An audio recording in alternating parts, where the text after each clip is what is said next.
This will be a much easier to understand state pension system. It will just be a single tier. It won't have the confusion of two tiers. And we also think that ultimately it will cut down in the amount of means-tested benefit that pensioners get as a result of these changes, because that money will be rolled up into the single tier pension.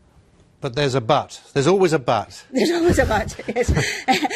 To get from the situation we have today to the situation that will be that nice and simple and clean system is always very complicated. And that's where I think perhaps the explanation needs to be clearer.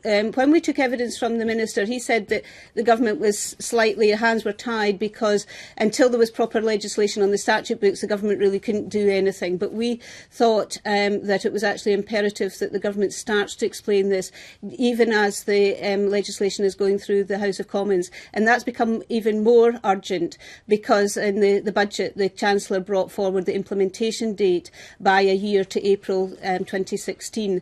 So we think that the people who are closest to retirement, who are closest to the group that will be the first onto the new system, really need to know what the implications are for them, because at the moment the headlines are we're going from a state pension of £107 to a state pension of £144. But of course that won't apply to everyone because it will depend on the accrued rights that they've got. I mean, it's an awful lot of people affected by this. It's some 40 million, I think. But we're talking about a group of people who are probably more savvy in terms of what they're entitled to, what they can access than others.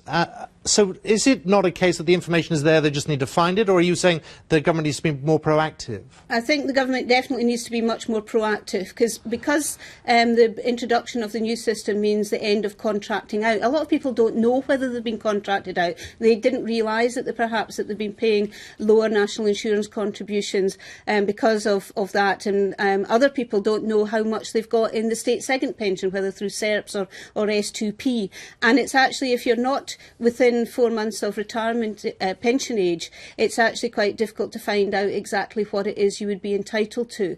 And the other concern we have is that the qualifying years of national insurance contributions going up from 30 to 35. And there may be people today who have decided that they're leaving work, they're not at pension age, but they think they've already accrued their 30 years national insurance contributions. That would give them a full state pension.